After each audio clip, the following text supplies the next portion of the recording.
Tate, isang bilyonaryo ang nagkunwaring pulubi para hanapin ang tunay na pagmamahal, gulat ang lahat. Intro, YouTube hook. Huwag kalimutan mag-like, mag-subscribe, at mag-comment sa video. Sa mundong puno ng kasinungalingan at pagpapanggap, paano mo malalaman kung sino ang tunay na nagmamahal sa'yo? Paano kung ang isang bilyonaryo ay magkunwaring pulubi para lang subukin ang puso ng mga tao sa kanyang paligid? At paano kung sa simpleng anyo matagpuan niya ang isang pag-ibig na hindi kayang bilhin ng pera? Ito ang kwento ng isang lalaking handang iwan ang lahat para lang hanapin ang tunay na pagmamahal. Simula ng kwento. Sa gitna ng napakagandang lungsod ng Maynila, may isang lalaking kilala sa buong bansa, si Adrian Velasco. Isang batang bilyonaryo. Gwapo. Matalino. At may-ari ng isa sa pinakamalaking kumpanya sa bansa, ang Velasco Holdings. Sa murang edad na 32, nasa kanya na ang lahat. Mansion, luxury cars, private jet at milyon-milyong pera sa bangko. Pero sa kabila ng lahat may kulang. Yan kanyang sakit. Isang gabi, nakaupo si Adrian sa kanyang malawak na sala, hawak ang isang baso ng wine. Tahimik ang paligid pero maingay ang kanyang isipan. Naalala niya ang kanyang ex-girlfriend na si Clara. Akala niya noon siya na ang the one. Pero isang araw, nahuli niya si Clara kasama ang ibang lalaki. At ang mas masakit, narinig niya mismo ang mga salitang, "Hindi ko siya mahal, mahal ko lang ang pera niya." Parang gumuho ang mundo ni Adrian. Lane decision. Mula noon nagbago siya. Hindi na siya basta nagtitiwala. Hindi na siya basta umiibig. Hanggang sa isang araw, sinabi niya sa kanyang matalik na kaibigan na si Marco. "Ayaw ko na, bro, pagod na ako sa mga taong pera lang ang habol sakin." Sumagot si Marco. "Kung gusto mong malaman kung sino ang tunay, bakit hindi mo subukan na itago kung sino ka?" Natahimik si Adrian. At doon nagsimula ang isang kakaibang plano. Yen's pagpapanggap. Nagdesisyon si Adrian. Iiwan niya ang kanyang marangyang buhay pansamantala. Magpapanggap siya bilang isang pulubi. Isang simpleng tao, walang pera, walang pangalan. Para makita niya kung sino ang tatanggap sa kanya kahit wala siyang yaman. Yen's pagbabago ng anyo.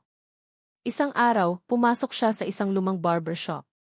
Pinagupit niya ang kanyang maayos na buhok, ginulo ang kanyang itsura. Nagsuot siya ng luma at maruming damit. Tinanggal niya ang kanyang mamahaling relo. At sa unang pagkakataon naglakad siya sa kalsada bilang isang taong walang-wala. Unang araw di kalsada. Hindi naging madali. Mainit. Mausok. At puno ng panghusga. May mga taong umiiwas sa kanya.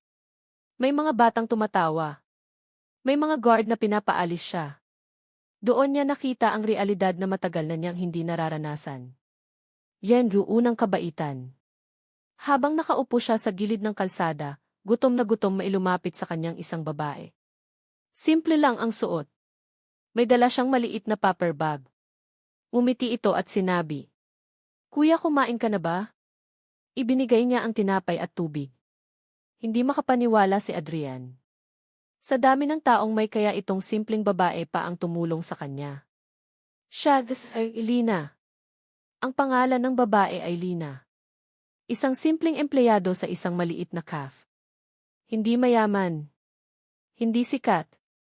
Pero may mabuting puso. "Ano pong pangalan niyo?" tanong niya. Saglit na nag-isip si Adrian. "Anton," sagot niya. Iyon ang pangalan na gagamitin niya sa kanyang bagong buhay. Yan simula ng lahat. Simula noon palaging dinadalhan ni Lina si Anton ng pagkain. Hindi niya alam na ang taong tinutulungan niya ay isang bilyonaryo. At si Adrian unti-unting nahuhulog sa kabutihan ni Lina. Hindi dahil sa itsura. Hindi dahil sa pera. Kundi dahil sa puso nito. Yan tanong sarili. Isang gabi, habang nakatingin sa langit, naisip ni Adrian. Paano kung siya na ang hinahanap ko? Pero natatakot siya. Paano kung magbago si Lina kapag nalaman niya ang katotohanan? Paano kung pareho lang siya sa iba? Tate, isang bilyonaryo ang nagkunwaring pulubi para hanapin ang tunay na pagmamahal, gulat ang lahat. Intro, YouTube hook. Huwag kalimutan mag-like, mag-subscribe, at mag-comment sa video. Paano kung ang taong tinulungan mo araw-araw ay may tinatagong napakalaking sikreto? At paano kung isang araw biglang mabunyag ang katotohanan? Magbabago ba ang lahat o mananatili ang pagmamahal? Paglalim ng samahan. Lumipas ang mga araw naging linggo. Araw-araw, dumadalaw si Lina kay Anton. Hindi lang pagkain ang dala niya kundi kwento, tawa at pag-asa. Alam mo, Anton, sabi ni Lina isang hapon, kahit mahirap ang buhay, masaya pa rin ako basta may mga taong mabuti sa paligid ko. Napangiti si Adrian. Sa dami ng taong nakilala niya sa mundo ng mayayaman, gayon lang siya nakatagpo ng ganitong klaseng kasimple at katapat na kaligayahan. Lengge imbitasyon. Isang araw, may dala si Lina na kakaibang alok. Anton, gusto mo bang sumama sa akin? Sa cafe kung saan ako nagtatrabaho. Nagulat si Adrian. Pwede ba ako doon? Tanong niya, kunwari nahihiya. Naman. Walang masama doon, sagot ni Lina na may ngiti. Sa unang pagkakataon may nag-imbita sa kanya, hindi dahil sa pera kundi dahil sa pagkatao niya. Iyan unang pagpasok si cave. Pagpasok nila sa maliit na cafe na patingin ang ilang customers kay Adrian. May ilan na nagbulungan. Pulubi ba yan? Bakit pinapasok yan dito? Naramdaman ni Adrian ang hiya. Pero si Lina walang pakialam. Hinawakan niya ang kamay nito at sinabing, kasama ko siya. Isang simpleng linya pero para kay Adrian, napakalaking bagay nito. Yan ni kontrabida. Doon niya nakilala ang manager ng cafe, si Carlo. Isang mayabang at mapanghusgang lalaki. Lina, ano to? Tanong nito na halatang hindi natuwa. Kaibigan ko po siya, sagot ni Lina. Hindi ito charity house. Cafe ito, mataray na sagot ni Carlo. Unang sagupaan. Napahiya si Adrian. Pero bago pa siya makaalis nagsalita si Lina. Sir Carlo, customer din siya. At kung hindi niyo siya tatanggapin aalis din ako. Nagulat ang lahat. Hindi nila inasahan na ipaglalaban ni Lina ang isang pulubi. At doon lalong nahulog ang loob ni Adrian. Iyan pagdududa. Habang tumatagal mas lalong nagiging malapit ang dalawa. Pero sa likod ng saya may bumabagabag kay Adrian. Ano ang mangyayari kapag nalaman niya ang totoo? Isang gabi, kinausap niya si Marco sa telepono. Bro, natatakot ako. Bakit? Tanong ni Marco. Baka kapag nalaman niya kung sino ako magbago siya. Tahimik si Marco sandali bago sumagot. Kung magbago siya ibig sabihin hindi siya ang para sa'yo. Yan mundo din ni Adrian. Habang nasa ipulubi mode si Adrian patuloy pa rin ang operasyon ng kanyang kumpanya. Si Marco ang pansamantalang namamahala. Pero hindi maiiwasan ang problema. Isang araw may emergency meeting. Kailangan siyang bumalik kahit sandali. Yan biglang pagbabalik. Isang gabi, lihim na bumalik si Adrian sa kanyang mansyon. Suot ang kanyang mamahaling suit bumalik siya sa pagiging bilyonaryo. Sa meeting, lahat ay nakatingin sa kanya. Sir Adrian, we need your decision. Sa loob ng ilang oras muli niyang naranasan ang mundo na kanyang iniwan. Pero kakaiba na ang pakiramdam. Parang hindi na siya kabilang doon. Realisasyon. Habang nakatingin siya sa salamin, napagtanto niya. Mas masaya ako bilang si Anton kaysa bilang si Adrian. Isang napakalaking realization. Yan lihim kay pagsubok. Nagdesisyon si Adrian na subukan si Lina. Isang araw, nagkunwari siyang may sakit. Hindi siya kumain, hindi siya gumalaw. Pagdating ni Lina nag-alala ito. Anton, ano nangyari sa'yo? Dali-dali siyang bumili ng gamot gamit ang sarili niyang pera. Inalagaan siya buong araw. And emotional eksena. Habang nagpapahinga si Adrian narinig niya si Lina na nagsasalita mag-isa.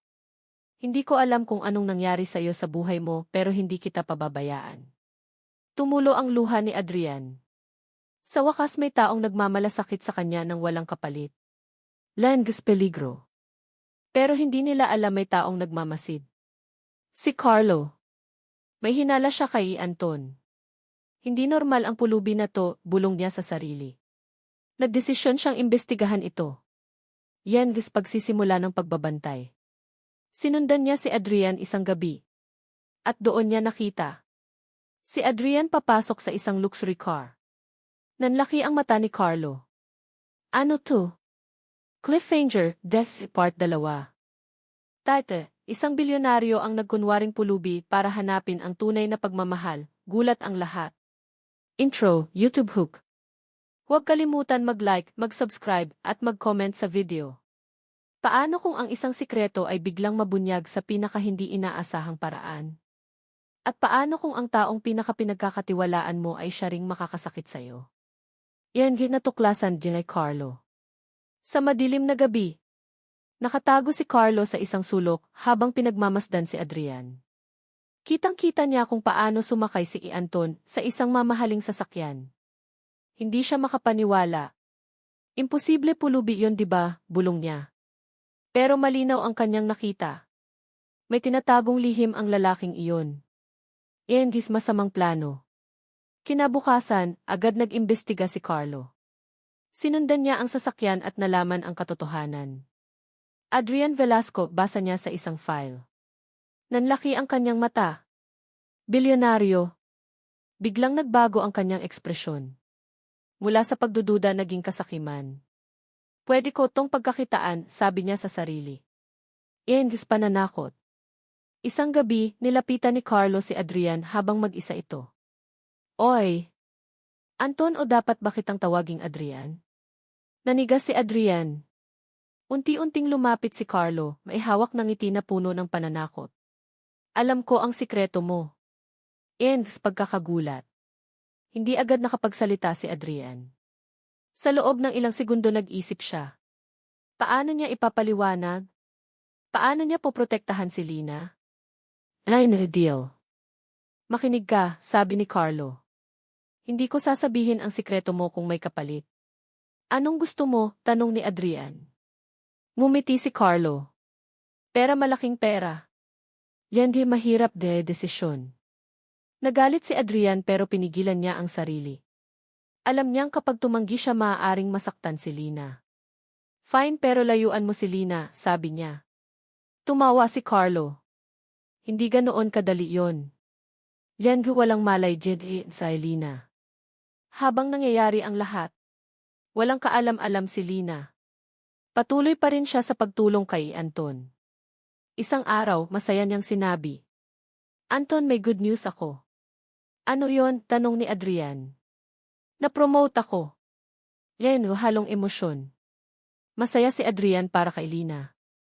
Pero sa loob niya may takot. Paano kung mawala siya kapag nalaman niya ang totoo? Paglalayo. Dahil sa pressure ni Carlo. Unti-unting lumalayo si Adrian kay Lina. Hindi na siya palaging nagpapakita. Hindi na siya masyadong nagsasalita. Yan pag-aalala din ay Lina. Napansin ito ni Lina. Anton, may problema ba? Wala, busy lang, malamig na sagot niya. Nasaktan si Lina. Hindi niya maintindihan ang biglaang pagbabago. Yan malaking pagkakamali. Isang araw. Hindi na kinaya ni Carlo ang paghihintay. Pumunta siya sa cafe habang nandoon si Lina. Alam mo ba kung sino talaga ang kaibigan mo? Sabi niya. Pagbubunyag. Nagulat si Lina. Ano pong ibig niyong sabihin? Mumiti si Carlo at sinabi ang lahat. Hindi siya pulubi, isa siyang bilyonaryo. Parang tumigil ang mundo ni Lina. Pagkawasak. Hindi makapaniwala si Lina. Hindi totoo yan. Pero ipinakita ni Carlo ang ebidensya. Mga larawan. Mga dokumento. Lahat. Lengthy confrontation. Agad hinanap ni Lina si Adrian. Pagkakita niya dito, hindi na niya napigilan ang sarili. Bakit mo ginawa to? Sigaw niya. Tahimik si Adrian. Pag-amin. Natakot ako, sabi niya. Natakot ako na baka mahalin mo lang ako dahil sa pera. Tumulo ang luha ni Lina. Pero nagsinungaling ka di. Pinakamasakit dili salita. Hindi ko alam kung alin ang mas masakit, sabi ni Lina. Yung pagiging pulubi mo o yung pagsisinungaling mo. Paglayo. At sa unang pagkakataon, iniwan ni Lina si Adrian. Walang lingon-lingon. Pag-iisa. Naiwan si Adrian sa gitna ng ulan. Ngayon wala na siyang kayamanan na mahalaga. Wala na si Lina. Cliffhanger, Death Part 3. Title, isang bilyonaryo ang nagkunwaring pulubi para hanapin ang tunay na pagmamahal, gulat ang lahat. Intro, YouTube hook.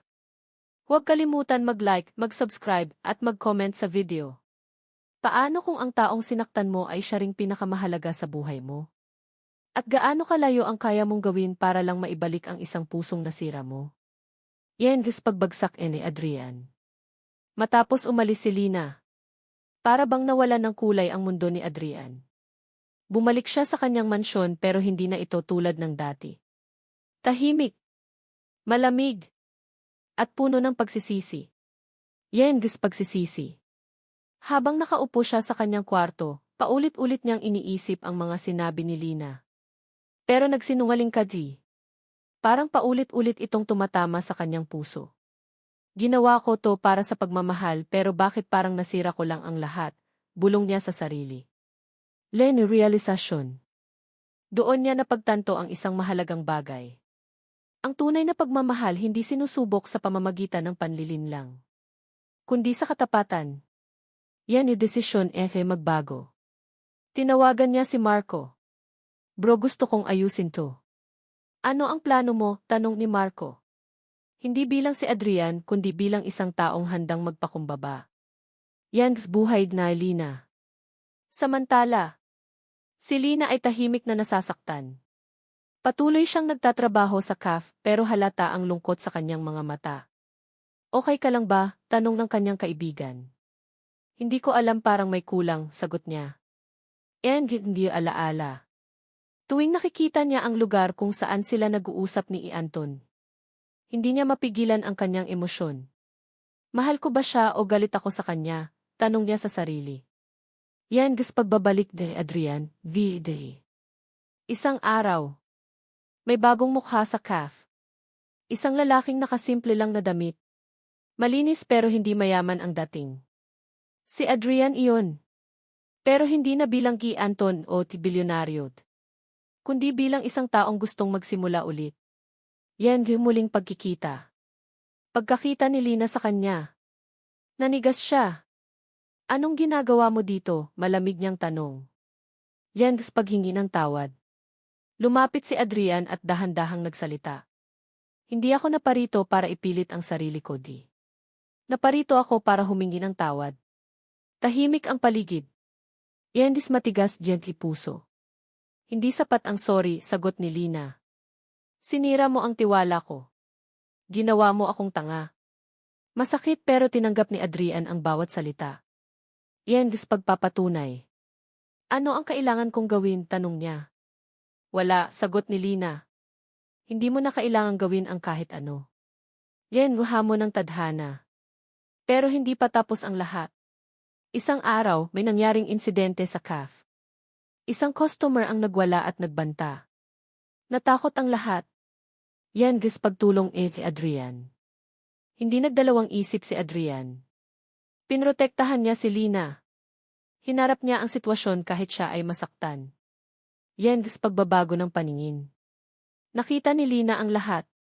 Hindi bilang bilyonaryo, kundi bilang isang taong handang magsakripisyo. And emotional din pag-uusap. Pagkatapos ng insidente, tahimik silang nag-usap.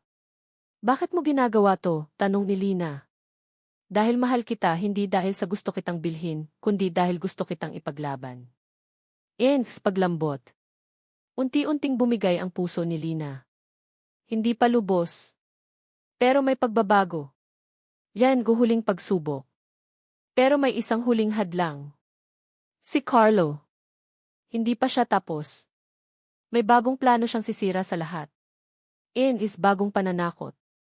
Nilapitan niya si Lina. Akala mo tapos na? Hindi pa. May hawak siyang bagong ebidensya na kayang sirain ang reputasyon ni Adrian. Cliffhanger, Death Part 4. Title, isang bilyonaryo ang nagkunwaring pulubi para hanapin ang tunay na pagmamahal, gulat ang lahat. Intro, YouTube hook. Huwag kalimutan mag-like, mag-subscribe, at mag-comment sa video. Sa puntong ito wala nang pagtatago. Wala nang kasinungalingan. Ang natitira na lang ay katotohanan at ang puso na kailangang pumili, magpatawad o tuluyang lumayo. Len huling galaw din ay Carlo. Hindi pa tapos si Carlo. Sa kanyang isip hindi siya papayag na mawalan ng kontrol. Kung hindi ko makukuha ang gusto ko sisirain ko ang lahat, bulong niya. May hawak siyang mga dokumento at video clips, mga ebidensya ng pagpapanggap ni Adrian. Plano niyang ilabas ito sa publiko. Yengs pagkalat ng balita. Isang umaga. Kumalat ang balita sa social media. Bilyonaryong si Adrian Velasco nagkunwaring pulubi para manloko ng tao. Mabilis itong nag-viral. Lahat ay nagulat. Lahat ay may opinyon. Leni reaksyon ng AVD. Manloloko pala siya. Pinaglaruan niya ang damdamin ng mahihirap. Wala siyang puso. Sunod-sunod ang batikos. Bumagsak ang reputasyon ni Adrian. Lens epekto adha Lina. Nakita ni Lina ang balita. Mas lalo siyang nasaktan. Ganito ba talaga siya, bulong niya. Hindi niya alam kung ano ang paniniwalaan. Lenny decision ni Adrian.